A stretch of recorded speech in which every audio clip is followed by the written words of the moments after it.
Sleeping Beauty. Read the story along with me and find out what happens. You'll know when it's time to turn the page when you hear this sound.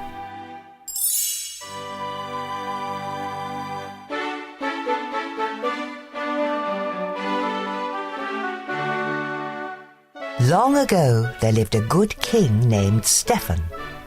For many years, King Stephen and his queen wished and wished for a child.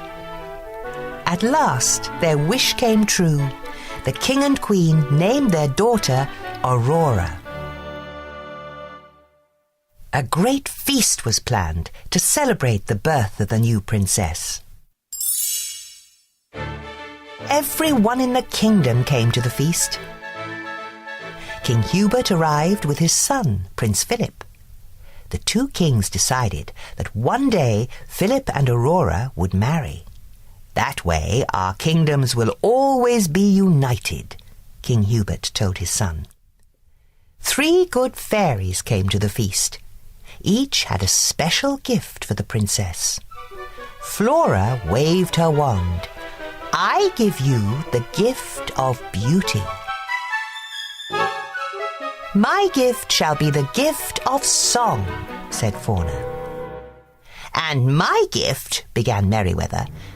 Suddenly, a blast of wind blew open the castle doors. A bright flame filled the room. Then the wicked fairy, Maleficent, appeared from the flame. You did not invite me to the feast, King Stephen, but I too have a gift for the princess. Maleficent pointed at the cradle. Before the sun sets on her 16th birthday, the princess will prick her finger on the spindle of a spinning wheel, and she will die.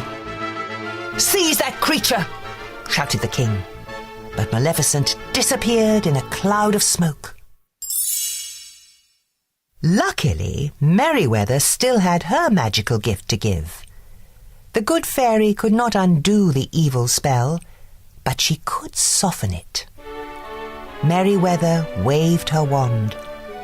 Sweet Aurora, she said, not in death, but just in sleep, the fateful prophecy you'll keep. From this slumber you shall wake, when true love's kiss the spell shall break. King Stephen had all the spinning wheels in the kingdom burned. If there are no spinning wheels, he told the queen, our daughter will be safe from harm. The 3 fairies knew Aurora still wasn't safe. Flora had an idea. The fairies would secretly raise the princess themselves in a cottage in the woods. And no magic, Flora told the others. Then Maleficent will never be able to find us. The fairies explained their plan to the king and queen. Reluctantly, the king and queen agreed. That night, 3 peasant women left the castle with a small bundle. The 3 women arrived at a cottage nestled deep in the forest. We must never call her Princess Aurora, Flora told the others. Her new name is Briar Rose. 16 happy years passed. Briar Rose grew into a lovely young woman. She did not know she was a princess, and she had never heard of the evil fairy. But Maleficent had not forgotten the princess. For years her soldiers had searched the kingdom. At last, they gave up. We checked every cradle, they told Maleficent. Fools, she shouted. You've been looking for a baby all these years. Maleficent turned to her pet raven. You are my last hope.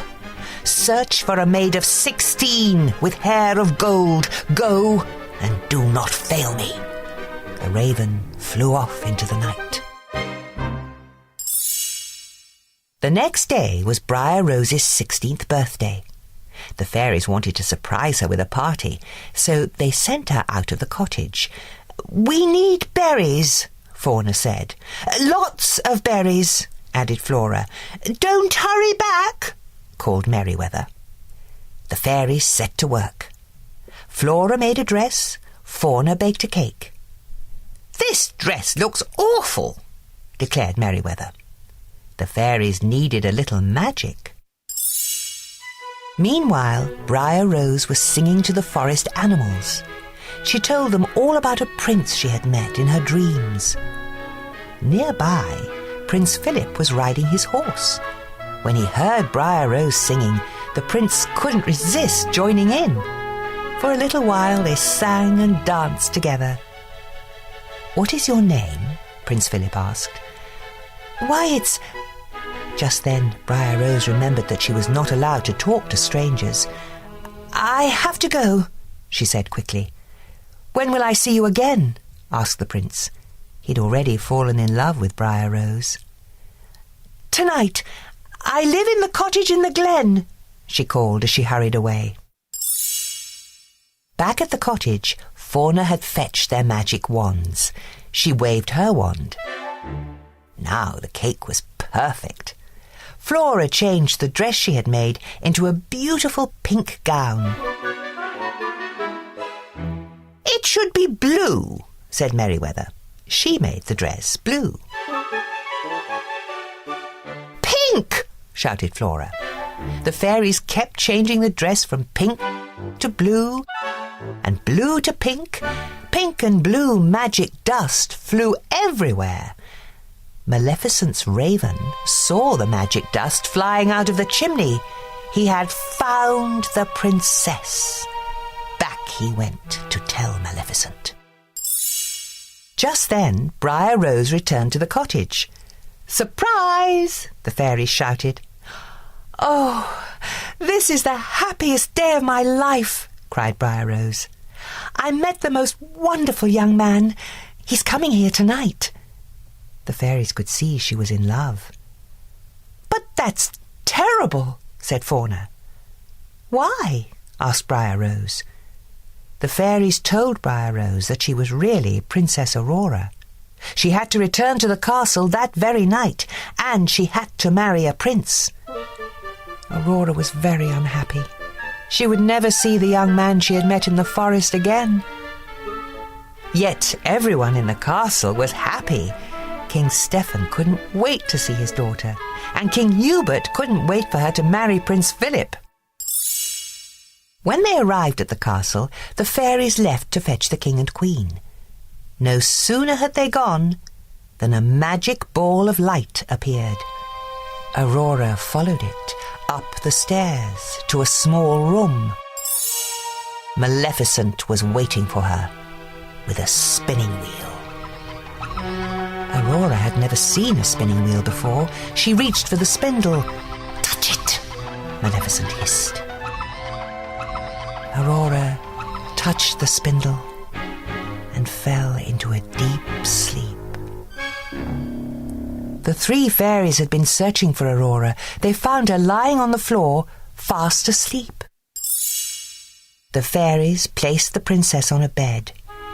She will sleep until she is kissed by her true love, sighed Flora. Perhaps he is the young man she met in the forest. He was coming to the cottage tonight, remembered Merryweather. Let's meet him there, said Flora. But first, let's put everyone in the castle to sleep. That way, no one will know what has happened. The fairies cast a spell over the entire castle. Soon, everyone was fast asleep. Prince Philip had already arrived at the cottage. He had decided to marry the girl he had met in the forest instead of Princess Aurora. Maleficent's soldiers were waiting for him. They tied up the prince and brought him to the Forbidden Mountains. Maleficent told Prince Philip that the girl in the forest was really Princess Aurora. She was sure he would never escape to wake his sleeping beauty. But the three fairies realized what had happened. They sneaked into the dungeon and freed the prince. Take this magic sword and shield to protect you, said Merryweather. The prince set off to rescue the princess. Maleficent tried to stop him. She raised an enormous hedge of thorns around King Stephen's castle. But Prince Philip hacked his way through the thorns. The evil fairy was furious. She transformed herself into a fire-breathing dragon and tried to destroy the prince. Luckily, the magic shield protected him. Finally, the prince saw his chance. He threw the sword at the dragon's heart. That was the end of the dragon. And the evil fairy, too. The prince entered the palace yard. Everyone was sleeping. He raced up the stairs to the tower. He found Princess Aurora asleep on the bed. As soon as he kissed her, Aurora's eyes opened. The spell had been broken. Everyone else in the castle woke up too. The king and queen were very happy to see their daughter, and King Hubert was very happy to learn that the prince and princess were in love. The three fairies watched as the young couple danced across the floor. "I just love happy endings," sighed Fauna. Flora and Merryweather couldn't have agreed more.